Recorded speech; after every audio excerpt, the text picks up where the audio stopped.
Welcome to Manna Monday tonight, and we're excited to have with us a former Australian Army captain and now pastor of one of our fellowship churches in Cronulla, and glad to have Pastor Mark Winder with us.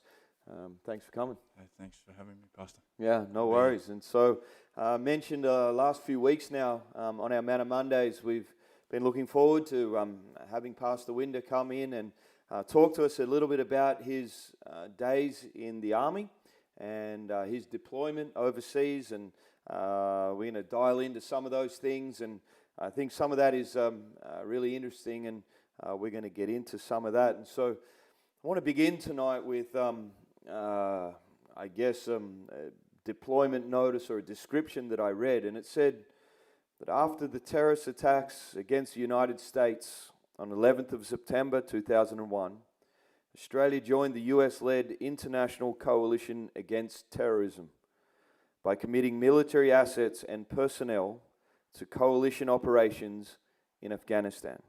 The US-led action is known as Operation Enduring Freedom. It was based in Kabul, called Mission Capital.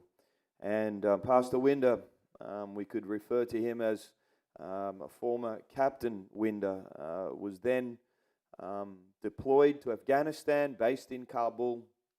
But I want to just ask tonight, before we get into that, the first question in my mind is, I guess, what inspired you to join the Army in the first place? I think when I was younger, I grew up in a broken home, and I was very focused on getting my dad's attention, and so I wanted to be. He always had a mindset and drilled into us. I want you to be the best. Yeah, your dad was a policeman, right? Yeah. And so he just wanted us to make, and it was a good motivation, I guess. Yeah. But he just wanted us to be the absolute best that we could be. In whatever we were doing. So I had an achievement focus right from a young age, and that's kind of drilled in from my dad, Yeah, I met your dad. He was a pretty fit older guy. He's an amazing guy, he's amazing, very driven, and even right to the end of his life, very driven. And so he put a lot of that in my brother and I. Yeah. And so I think I went looking for an opportunity or an avenue of which to achieve, and then. In line with that, then I also had a service mindset. I had a neighbour who was an Army helicopter pilot, and he began to show me some things about what the Army did and what he'd done some peacekeeping missions. Yep. And I thought, man, that's like from an early age, I kind of had a service mindset, and I think that's good for people. Yeah. To have a mindset of doing something and having a purpose in life, and it helps. And I'm we were talking about it a little before, but I think our young people, especially, it's great for them to have something to be aiming at, Sure. So that was my motivation. And right from year 9, I said I'm going to be in the Army, and I began to just posture everything towards that. All my mates knew it, and I just put everything into to doing that. I remember you telling me some time before some stories about your dad. What would be an example of your dad putting that in you? Well, I remember you telling me some stories about boxing with him and some training and doing weights. And tell us one of those stories. Well, that was the primary focus. Through sport and fitness and the way we ate, and just everything in life was about setting a vision for you could be the best. I used to swim, and when I say swim, we used to swim a lot. Yep. That was my primary thing, and he used to. I remember him driving me to to swimming training at 5 o'clock in the police car, and fanging to get there in 10 minutes. Sorry. But it was always, but it's 12 sessions a week when you're 14, and he was the primary driver of that, Yeah, right. Yeah, so that was in you from year 9, you said. Well, I had a focus. I knew I wanted to, year 9, year 10. I'm going to be in the Army, and everything became focused towards that. Yep. Okay. And so, just by the way, if you're at home and you have some questions, that you'd like to ask of Pastor Winder, either throughout or at the end, send those through in the live chat, and I'll try and pick those up as we go. I think you did very well at school, and so then at the end of year 12, did you then join the army, or how did that work? Yeah, so straight away, out of school, got to get a certain grade to be able to become an engineer. I went to the Australian Defence Force Academy, which is a university. Yep. And I wanted to do a course that was going to be worthwhile. So I did civil engineering. I wasn't really focused on being an engineer. Didn't really have a desire for that, but it was it involved me achieving a high ranking school, and so that was what I aimed for. And it really was secondary to me. I wanted to be in the army, and that's why I went there. But that's the best way to become an officer, really. To go to the Defence Force Academy, do your uni through the army, and then go to Duntroon after that. Okay. So you went from year 12, you were 17, 18, to Duntroon, Australian Royal Military Academy. So ADFA it's not part of Duntroon, it's separate, it's Tri-Service, Army, Navy, Air Force. Right. So 3 years there, then Duntroon for a year of dedicated Army study for a year, and then I actually finished my degree after that, and then I was posted to a unit. Okay. So when you went from school, you went down to the military academy or whatever, where you went to the army. How was first day at the army? Was it sit down? Would you like a haircut? And all of that. And yelling, abuse, all that. Well, it's in Sydney. Hand on the Bible. I swear my allegiance, and then it's quick kiss of your mum, and you're on the bus, and then you're away. And then you go through a period of basic training, which is learn how to march and iron your uniform and blah blah blah, and how to live in the bush and be just generally so you're not going to trip up, and then you're away. Okay, then. Very good. And so you were in training for how long? So you're doing uni, but there's no uni holiday, right? So it's every time there's uni holiday, you're on exercise. And so you're doing some form of training in tactics and operations. With a focus on when you get to Duntroon, you are then going to do your leadership training, so that you, at the end of Duntroon, they call it professional mastery, you then can command 40 soldiers in operations in theatre. That's the design. And so you do your first 3 years. While part of that, you do your first 6 months of RMC. Then you go to RMC for 12 months. And then you come out the end. Then you're a lieutenant. You graduate as a lieutenant then, and then you can go and be a platoon commander. I think as I listen to you talking about that, it kind of sounds to me, and perhaps people at home watching, that you make it sound very easy, very professional, and very easy. Easy in the sense, easy for you. And it's like, well, you turn up and you go through basic training, and then you become an officer. But was it that easy, or were there hard days? Did you get yelled at? Did you? 100%. Yeah, and you're a cadet. You're the lowest of the low, and you start the lowest, and there are senior cadets above you, and they're beasting you, and then you go on exercise, especially at Duntroon. Once you get to Duntroon, you're really training then. And so you're doing the pinnacle exercises are 3.5 days, no food, no sleep, the hardest PT that you can think of. And not nice PT in a gym with mirrors, but like, you carry the generator to the top of the hill, full tactical gear with your pack on. You're on patrol, but carry the generator to the top of the hill, back down, back up, back down, back up. Right. Mindless stuff like dig a pit, fill it in, dig a pit, fill it in. And with a focus of they're going to watch you respond when you're under stress. And the ability for you to be able to still think clearly, to be able to still process what's primary, what the mission is, and to still keep on task and operate in a team under that high stress.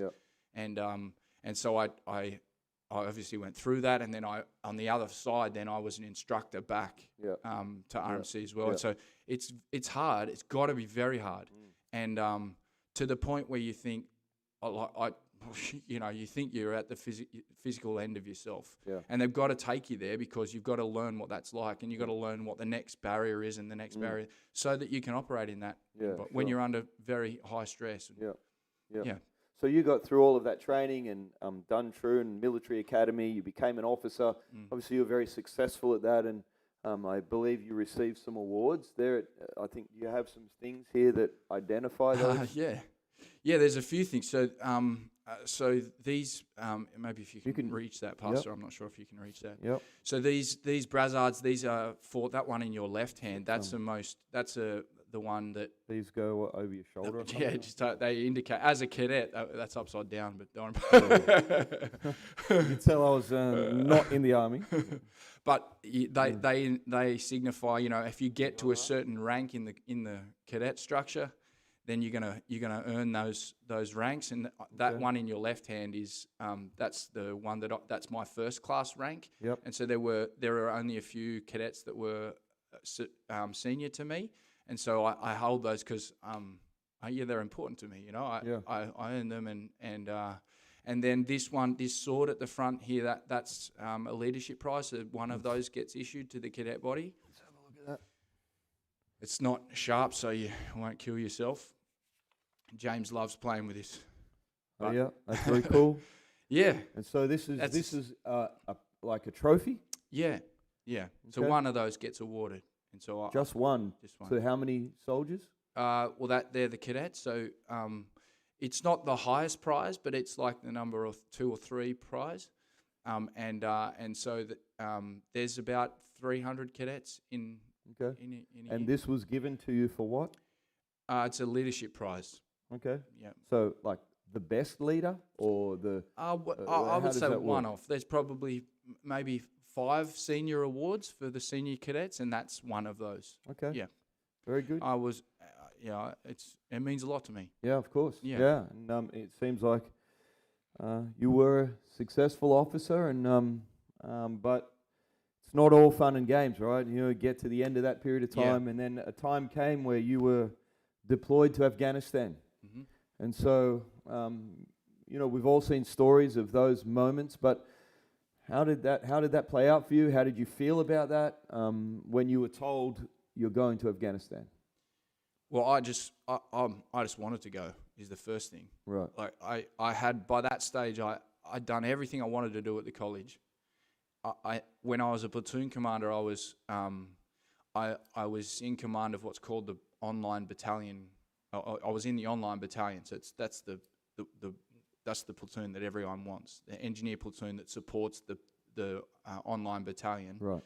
So we're on 20 minutes notice to move. We're going anywhere, we're the ones to go. Australian Army's going anywhere, we're going, and so that's where I wanted to be. We deployed to Timor. I took 40 guys to Timor by that stage in 2006. Yep.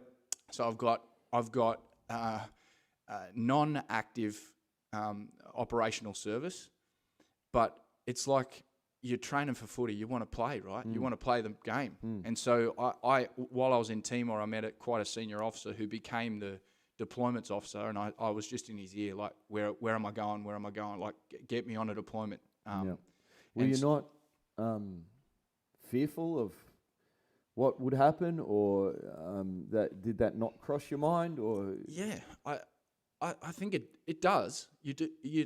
Of course it does. And you're like you've heard some of the stories of my friends who have been killed or very badly injured. Yeah. But when you're 26 and this is all you've been training for, and this is the last string in your bow, and you.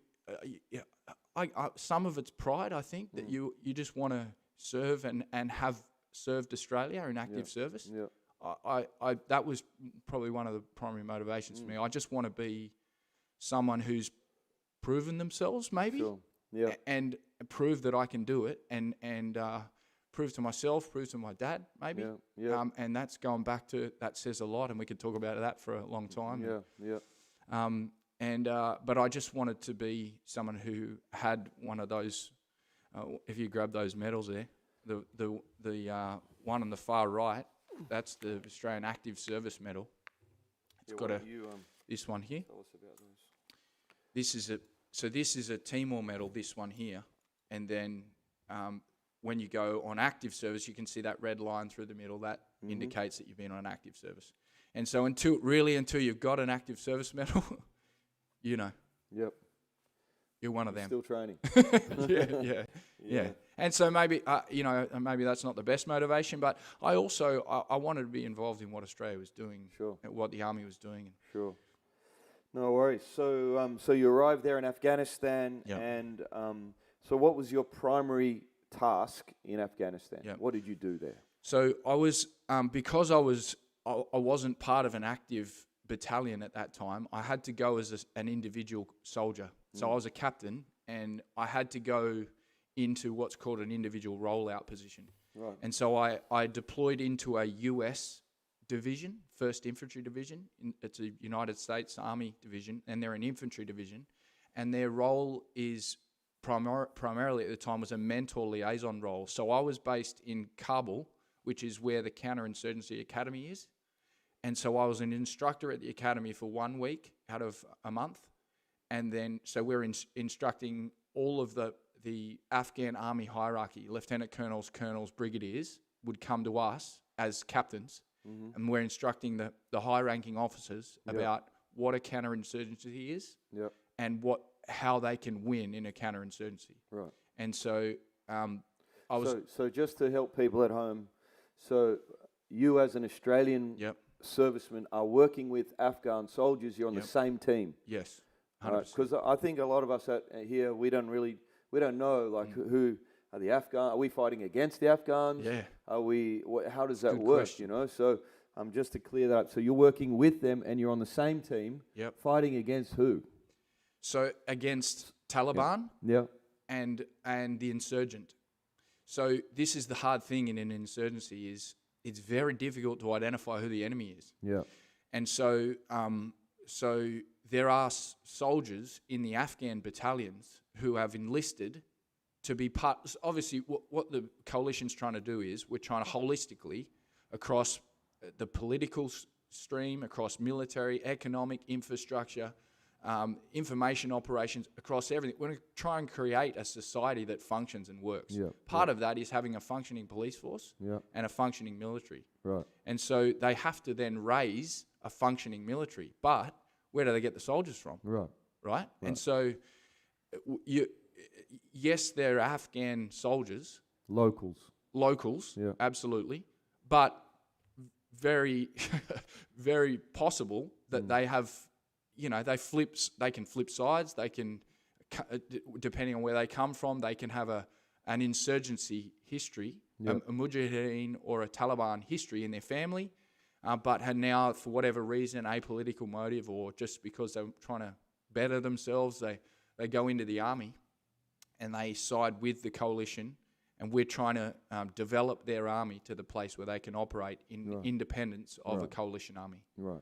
Yeah. So again, just to clarify, the coalition are a group of, in this case, American, Australian, Afghan soldiers working together as the coalition against the Afghan insurgents. Yes. To try and create a peaceful environment. Yeah, well, a functioning society. Right. Right, and so the way that it works is the coalition, Australia, Britain, Canada, America, they're the Four Eyes, it's called. They're the four countries that really do all the fighting. Right. So they go into an area and secure an area. It's like pioneering. Yeah. Secure an area and expand the influence, and then they backfill with Afghan soldiers, and they become like a military police force in a lot of ways. Right. And they foster and build the rule of law. Yep. And so that's where I fit in. So I'm in the Afghan battalion. So it's 600 Afghan soldiers and about 40 coalition officers mentoring those Afghans. Yeah, when I hear that, immediately for me, I like alarm bells are ringing. Yep. I'm thinking, man, I don't know. can you trust them? Yeah. I mean, I was reading today a thing called green on blue. Can you tell us a little bit about that? Yeah, green on blue is where, blue on red is the traditional, that's the conventional war, blue on red. The blue friendly force, red is the enemy force. But then you have, in Afghan, you have this, or in an insurgency, you have this other entity, which is the green force. And that's the Afghans, essentially, to be simple. And so you can never really be sure whether they're going to turn on you. And so that's green on blue is an Afghan who you're mentoring and you're working with that turns on you and or turns on the. And did that ever happen? Yeah, 100. Yeah, often, and Right. To varying degrees. And you've heard and maybe the guys have, if anyone's heard my testimony, you've heard the story of Matthew Jones, one of my cooks, who was in the most secure forward operating base in Orizgan, and he's a cook, and his Afghan murdered him while they're on sentry. And I'm not going to go into the details of that, but absolutely it happens, and you're always not sure. It's probably one of the major threats. I think the three main threats are Convoy and Malaki. There might be some Convoy photos there if you want to show those. But Convoy is a primary threat when anytime you're moving in a vehicle. It's very dangerous. The next one would be, and so why is that dangerous? because you're moving in along refined routes. You're canalized. You have to stay to a certain path, and it's predictable. And the insurgents can predict that movement, and they can, either with vehicle-borne IEDs or implanted devices, can very easily cause significant issues. And are those vehicles made to be able to withstand those kinds of bomb blasts? Or maybe, Malaki, can you see any vehicles there? I think if you go back in the presentation, so you can see two types of vehicles there on the right. That's a Humvee. And so if we're out in unclaimed operational territory, we'd be in Convoy in Humvees, fully up armored. That's like 50 cal on the roof, and laser is also a very important weapon when you're on Convoy. And then if you go back, you're either in a Humvee like that, or you're in an up armored Land Cruiser. Right. And so Land Cruisers with armor plating all around them. Yeah. And that's when I was there anyway. The vehicles have moved on since then. If that vehicle drives over a bomb and it goes off, you'd be protected? So partially, but no, if you were hit on the exposed underside of a Humvee, you would you wouldn't survive. Yeah, right. Yep. Okay. And vehicles have moved on beyond that now, but they were US vehicles because I'm an Australian in a US unit, and so I'm not used to working in those vehicles. Yep. And so it was my headquarters didn't really know a lot of what I was doing. Otherwise, they wouldn't have let me. They wouldn't have let me go out as much as I did. I have a question here on the live stream that's worth asking right now, I think. But what was the difference between the basic military knowledge between Australian soldiers and American soldiers? American soldiers? Yeah. But very good. Those four armies, America, Britain, Canada, Australia, are really the primary armies in the world, in my opinion. Yeah, okay. And in Afghan, they took all the hot provinces, and with respect to every other nation, all the European nations just fulfilled their NATO obligation, and when they were in the northern provinces, didn't really do a whole lot. Yeah. But all of the key fighting was happening. Yeah. Kandahar, Helmand, Orizgan, all at on what's called the Northwest Frontier Province, the boundary between Pakistan and Afghanistan, which is in the locals' eyes there is no boundary there. They don't. That's a Western boundary. They don't see it that way. Right. That's where all the Taliban madrasas are. It's where all the clerics are fed from. That's where they're all trained in the hills of the Hindu Kush, which I have some photos of later, Malaki. If you want to go there, you can see massive mountain ranges. Yeah. Very, very remote, impossible to fight in unless you're an Afghan. And Why is that? just very mountainous, and again, the routes through those ranges, there's only one way through, if that, and that there's numbers of passes which are just very treacherous. You just can't survive if you go through there. Yeah. So okay, so what about it's kind of jumping forward a little bit, but what do you think would be the worst day that you experienced On deployment? Yeah. Well, some days, like there were days when I went on a mission, on patrol, and I know when you go on patrol with all the coalition guys, you know them, right? You know them, you're tight, right? And so I would go, one day I went on mission with a group of coalition guys, and the next day, one of the captains who I was working with, they went on mission. I didn't go that day. We went back to the academy. But the next day, after we'd walked that ground, he was killed the next day. Right. And so on those days, it just kind of leaves you in shock, to be honest. Like you really... And then I was always very emotionally moved when I had to do what's called a ramp ceremony, where when a soldier gets killed, they put him in a coffin, and their last parade onto the aircraft before they come back to Australia. Every soldier that's there will line the path to the aircraft, and they're very moving. And these guys, they don't deserve, you know, their families, they don't deserve that, and they don't deserve. They're just there trying to do. And for whatever reason, there really is no discrimination in this type of in that type of war. It's anyone can. It's not just the frontline infantry soldier that can get killed. It's anyone. And they're hard. It's hard, and they're your mates, you know. Yeah, of course. I could imagine the difficulty of that. And so, obviously, seeing your mates die and people die.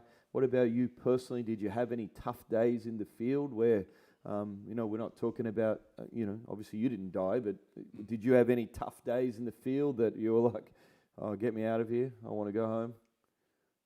I don't know whether I had the idea that I wanted to go home, but there were times where I seriously looked at, like we're on a convoy, and generally one time that I can think of is they have what's called a dust out. So if you go through a low point in the road or something, and there's immediately low visibility, like wind comes up and there's low visibility, and you're coming to a pinch point in the road. It's called a windthrop point.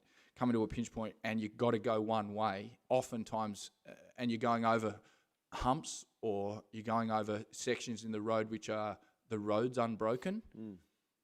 Unbroken tarmac always means, there could be a device in the road, And so one day we're going through a low point, just come down a low point, and my driver, I'm in the back left, and my cowie is on my right, and my driver, he sees the dust out, but it's too late to get back to come back the way we went, and he has to go through it.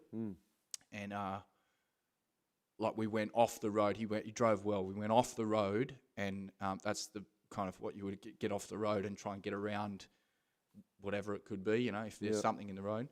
And I looked at my mate next to me, and I'm like, like we looked at each other like this could be it, And I don't know whether I ever thought I want to go home. I didn't think that, to be honest. But I thought there were times where I thought, this is hairy, So there are times when you thought you could die. Oh yeah, multiple times. Yeah.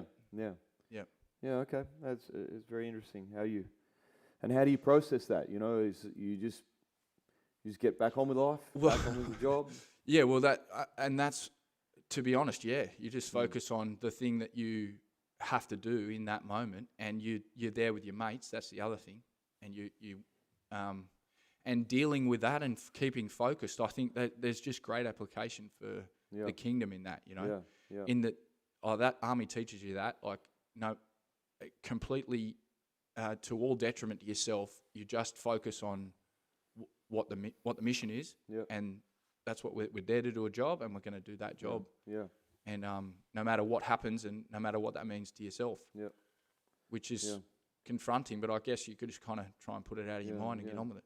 And when all that's taking place, did you ever think about, I've kind of asked this question already, but death and eternity? Yeah, and my testimony is that's when God begins to speak to me. I'm teaching in the academy. I'm teaching these Afghan officers. Well, the reason why that your society is in turmoil is because you're blindly led by clerics who really all they know is they know the Quran by rote, and they don't really have any education themselves. And as I'm saying that, I'm thinking to myself, I call myself a Christian. I'm a Catholic. Yeah. And I got, it's almost, I didn't hear an audible voice, but it's like God saying to me, "What about you, you hypocrite?" And I'm a Catholic. I've been the captain of my Catholic school. Yeah. And I can't name for you more than 4 books of the Bible. And that coupled with the cheapness and the shortness of life, which came through soldiering, but also came through my interaction with the Afghan people, and how finely tuned their lives are, and how no one takes life. That they don't take life for granted like we do. Right. In Australia, we just take everything for granted. Right. It's that really shaped me in Afghan. Right. And so they say there's no atheists in foxholes. You confronted that closely with death that many times, then you're going to make a determination. You're going to make a decision. Yeah. And so that's what happened to me, and that's part of my testimony. And I made it. I didn't commit to God while I was there, but I said, I'm going to go home and I'm going to search after the truth. And so that's when God brings Dax into my life, and I just start reading the Bible, and that was the end of it. Yeah, it's good. And so, do you think there what are some life lessons that you learnt? Actually, firstly, how long were you there in Afghanistan? I was there for 7 months, and I wanted to stay longer, and I asked to stay for longer, but the Australian Command wouldn't allow me to stay there, so I had to come home. And is that a kind of a normal rotation for Australian soldiers? 6 months. Yeah. Generally, Australia won't allow soldiers to go for longer than 6 months. We've got enough soldiers to backfill. Well, just because we've got enough soldiers to go through. Right. I think it's good for Australia's army to have as many soldiers to rotate through as they can, have experience, and also that Australia's conscious of the morale and the. You think 6 months is long enough for you? Are most soldiers there, they've had enough by 6 months? Well, it depends, I guess, what role you're in. I've got mates who are SF and in the infantry, and they've been on 4 rotations, and they live there. Yeah. But I guess it depends on what role you're in. Yeah, but sure. I wanted to stay. Yeah. I would have stayed. I didn't really have any tie to Australia other than my family, But I was doing what I loved. Yeah. And at that time, you were not married. You were single, and no other commitments here in Australia. Not at that time. Yeah. Not until God changed things. Yeah. And so we'll get to that soon. But what would you say would be a few life lessons out of being a soldier and being in Afghanistan? So, just generally from being in the army, I think there's lessons that come from being in the army which are invaluable. Which we are lucky in our fellowship that we get these same types of things in our fellowship. Really, there is a lot that you learn in the army that you get out of our fellowship if you're invested and surrendered properly. Yeah, I mean that's a key distinction. But I think focus is one. We touched on it before. Focus and the value of having your priorities right in life, and this is part of I'm in the army and I think I'm doing everything that I want to do and I'm achieving all the things that I want, and I get to the end of that and I'm scratching my head like, what next? What next? Yeah. Whereas really the main, like when you can have a focus on what the key priority of life is. I mean, there's a reason God put us here, right? Yeah, and while we search for things outside of that central, we'll end up short. Yeah. And so, but focusing and allowing priority and keeping on task is one of the key things. I think headship is another one. Yeah. And I know you've spoken about headship a lot in your previous Manna Mondays. But headship and the relationship to headship and the ability to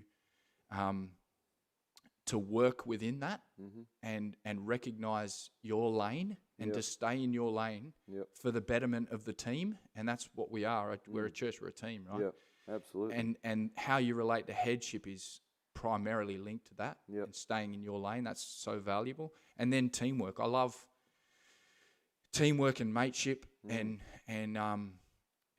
fostering and building a team with good morale. Yeah. And that's so valuable in church. Yeah, absolutely. To be a good player, a good team member, Yeah. and then to be able to generate morale in a team outside of the command or the headship, to be able to have good morale in and amongst the team is so valuable, and the ability to function in that is, I think Army gives you those things. Yeah. And then I think on deployment, as far as what lessons I learned from deployment, well, maybe the ones that I've already mentioned, the ones about just it causes you to keep the main thing, and that's how God spoke to me. What are you doing? Yeah. You kind of already have made mention of the link between that and discipleship, but I think there are some things that you've spoken about that help you to be a disciple. Yep. And some of these things that you spoke about, do you think they helped you to be a disciple? Like, being a soldier and maybe some deployment and, all those things. Did it help you to be a Christian disciple? Yeah. Not just a soldier, but a disciple? Yeah, I think so. But I answered this for Pastor Johnny's church a little while ago. I think they did help, but I'm careful in saying that that it's everything, because that precludes others that haven't had that experience from being good disciples. Yeah, because you don't need to join the army to be a disciple. You right? absolutely don't. Right. And most of what is good all of what is good is in the army can be found replicated in our fellowship. Yeah. And so these things of discipline, that's the obvious answer. Discipline and health and training your body and being able to do hard things. That's invaluable, but it's replicated in our fellowship, in the disciple pattern of our fellowship. And I'm not sure training of your body is... yeah, well, depends which church you're in. Yeah. And what you're eating may be questionable. Anyway, let's move right along. Yeah. Very good. And so, how did you come to leaving the army, and where did you go from there? So I didn't want to leave, is the bottom line. This is everything. I've given my whole life to this, my whole thought process, my whole dedication. I loved it. I was just about to go into my dream job. I was about to, not my dream, one of my dream jobs. It's the next job in the line of dream jobs, in a sense. But I was going to be the aide to the Chief of Defence Force. Yeah. And I had a good running towards it anyway. Yeah. And so that was next, and then I was going to be instructor at the college. So I didn't want to leave, but I got saved when I got back from Afghan, and it was about a year later, and it was a rubber meets the road moment. Yeah. And I think everyone has one of these moments. Absolutely. And it's the defining moments, aren't they? And that they're the decision point moments. Yeah. What are you going to do now? It's the come and see. Versus the come follow me. Jesus first says, come and see. And he invites people to come and watch his life. Yeah. And then he says, come follow. And Yes. and at that point, the come follow point, as it's the decision point, and this is really one of them for me, Yeah. probably the primary one, Yeah. is that am I going to stay and serve God in a ratty scout hall in Ramsgate and take a chance on God's destiny for my life Yeah. and believe God for what I can't see? Mm. Or am I going to pursue after what I know I can achieve in the natural, Yeah. but that I know is not what my center focus should be and will never fulfill me? And God has an interesting sense of humor, doesn't he? Take you from a ratty scout hall in Ramsgate to a ratty scout hall in Cronulla. Be careful there. A Girl Guides hall in Cronulla. We don't focus on that. We put a black sign over it. We are going to House pick of up God. on the pioneering side of things at another time. But let's just talk a little bit about how life worked out for you when you got out of the army. You were talking about how Dax began to witness to you, and then you got saved. And what did you do with your life? Where to from there? So I was in when I got back from Afghan. I was still in the army for about I can't remember exactly, but maybe a year. And so at that time, I knew God was challenging me, and so I was kind of had my ears open at that time. And even though it was the hardest decision I ever made, God really did make it easy for me. Yeah. And he did open doorways. So let me just get this right. You left the army, in one sense, your life's ambition, your goal, your dream. You left that to pursue a relationship with God or to pursue the will of God. Yes. And you absolutely knew that's what you were doing. Well, I was struck by the fact that God calls people intentionally into a local church. Yep. And I still am very focused on that. The God sets the members in the body exactly as He intends. And I could have been in the army and been a Christian and moved around, but I don't think that's what the Scripture says. Yeah. I think the Scripture says God has placed you in a local church for a reason. Yeah. And that's where you are to grow and develop. And I didn't really know what my ministry was going to be, but I knew I had to be in that local church. Yeah. And so I got out because I thought that was what God's will for my life was. I knew God was prompting me towards that, and He really did make it easy for me.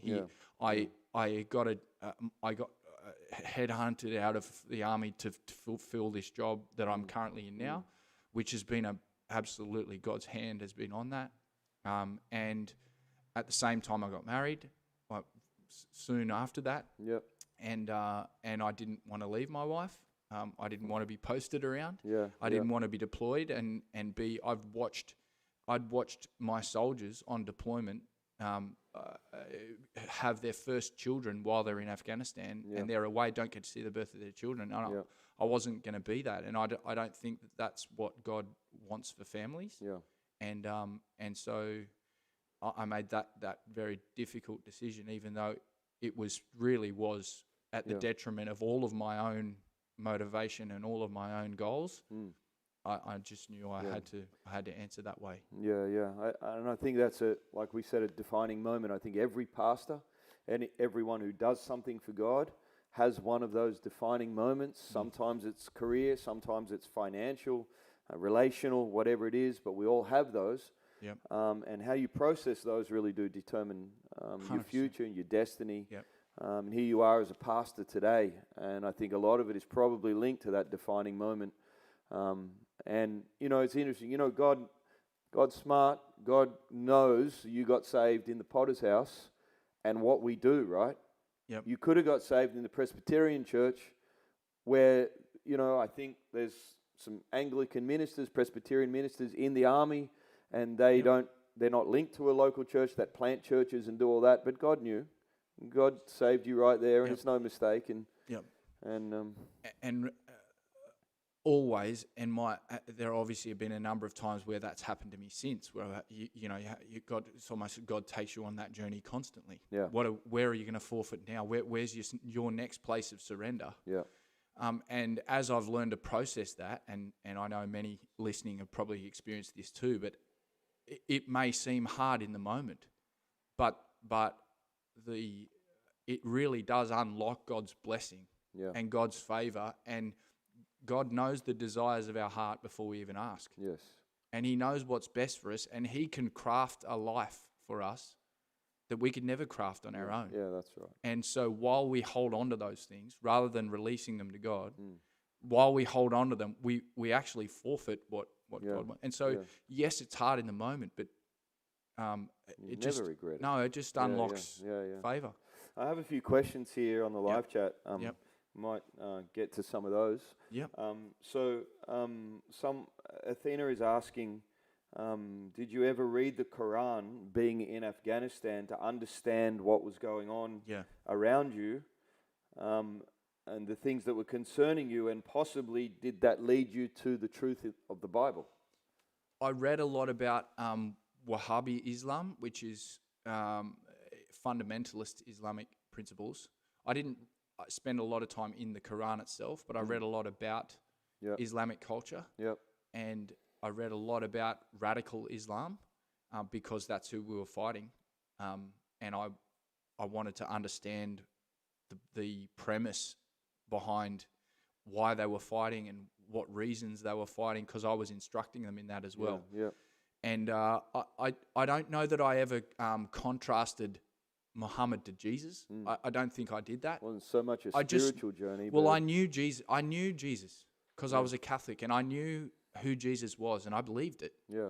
And I believed that, but I just felt like a hypocrite. And so rather than ever being lured by Muhammad, I just wasn't. Yeah. I saw the outcome of the Islamic culture. Yeah. And they say when you take Jesus out, when Jesus goes down, sin goes up. Yes.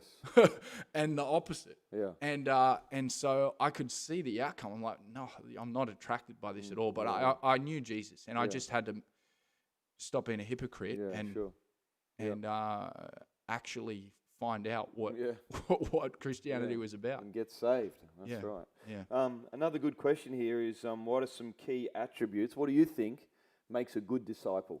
Yeah, and I feel like I've mentioned some of those already. Yep. So certainly you got a good disciple has to have made their own decision about Jesus. Yep. And they have to have their own relationship with Jesus first. Because if you've got that in place, you can survive everything else, right? Yes. You can, if you've got your relationship with Jesus Christ right, and you know who He is, and you have the joy of the Lord, then you can endure hard things. Yeah. Because and you will face some. 100%. That's part of being a disciple, right? Yep. And so I think your relationship with Jesus Christ first, and then your ability to understand headship and love headship, and be able to work in those confines. Yep. To be able to see the greater goal. A good disciple sees the greater goal and can be mobilized towards that greater goal with initiative, outside of being told to do something. Yep. And to work towards that greater goal, and be a good team member. Yeah. I mean, if you can get those things right, I think you're going a long way to be a good disciple. Yeah. Very good, very good. And another question here is, do you think there are any similarities between fighting a war, a real war, and the spiritual war? Well, what a good question. Yeah. Great question. I want to give you a deep answer here. I think because I was a Catholic, I had no idea of spiritual warfare at all. I had no focus on it. Yeah. But I think, like the centurion who recognizes the authority of Jesus Christ, if you understand, like in a war, the coalition, no one's beaten face to face, no one's beaten us. Yeah. Right, we're going to rain fire down on you. Yeah. Right, we're gonna roll all the tanks in. We're gonna bring in close air support. We're gonna indirect fire just neutral as soon as you can be seen. Boom. Yeah. And so the centurion, who is a military man, he recognizes that authority. That's the same authority that Jesus has, right? Yes. But the difficulty sometimes is identifying the enemy. So in an insurgency, it's difficult to identify where once you've seen them, boom. Yeah. And so I think that there are a number of parallels there. Yeah. That the good Christian, the good disciple, is on the lookout and can identify and has the ability to identify the enemy and where he's operating. And then he can bring to bear all of the arms, all of the combined arms that Jesus affords them in that authority and rain down fire on him when the time comes. Yeah, I heard someone make a good analogy the other day. We're talking about the, Ephesians talks about the full armor of God, you know. And so, when you get in a fight, you don't take your helmet off. It's the helmet of salvation, right? And so when you get into a spiritual battle, you don't throw away your salvation. And I guess you have all the weapons at your disposal, and same as a Christian, you have weapons at your disposal, and you have to use those in the spiritual fight. And know that those weapons are just way outmatch your enemies. Yeah, that's right. Just way outmatch.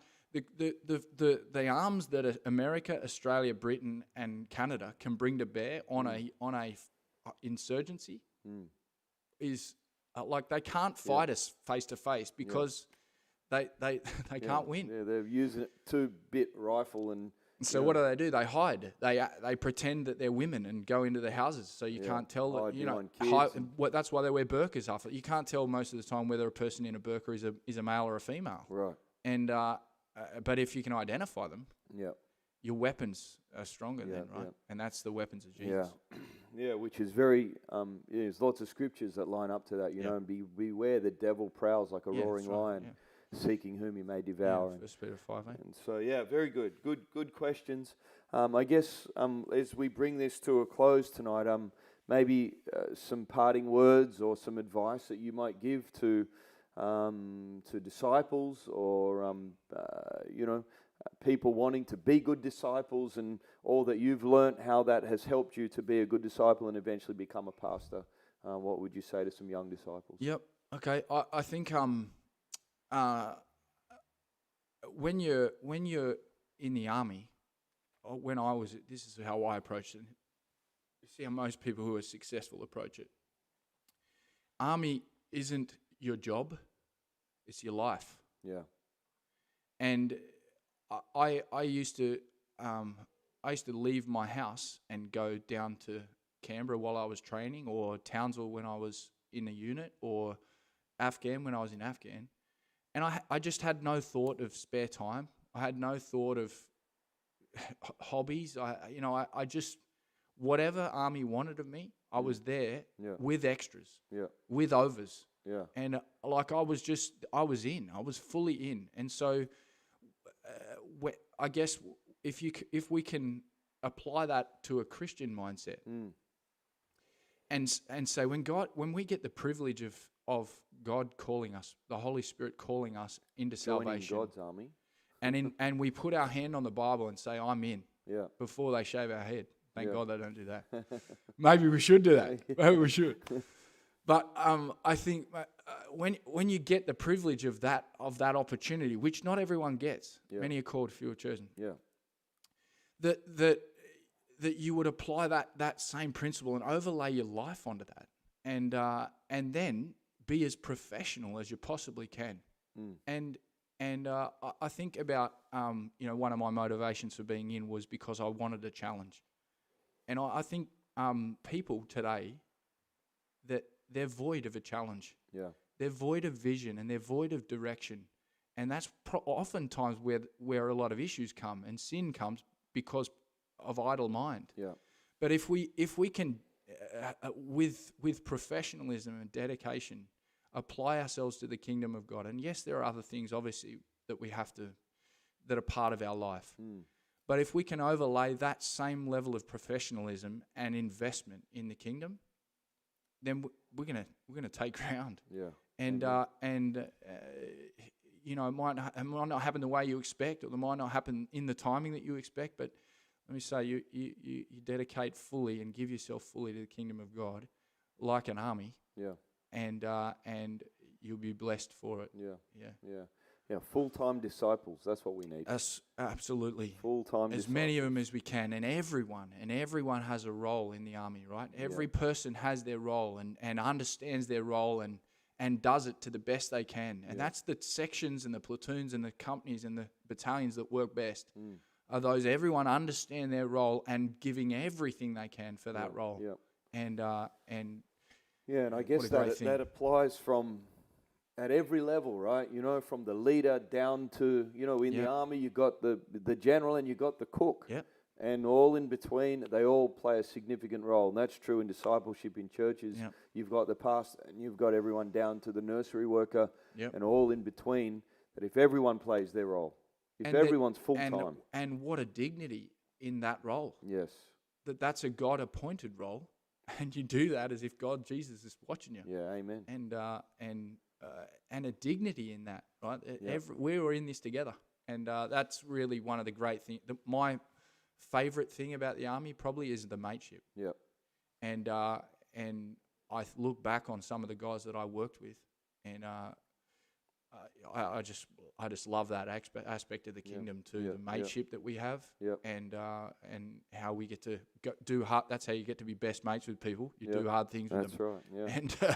And so we go and take ground for the kingdom, lock in together, link arms, and take ground together. Yeah. Amen. Well, I think that brings us to about the end of our Manna Monday today. And just on that final note, I guess we have our Rucking Day in a couple of weeks.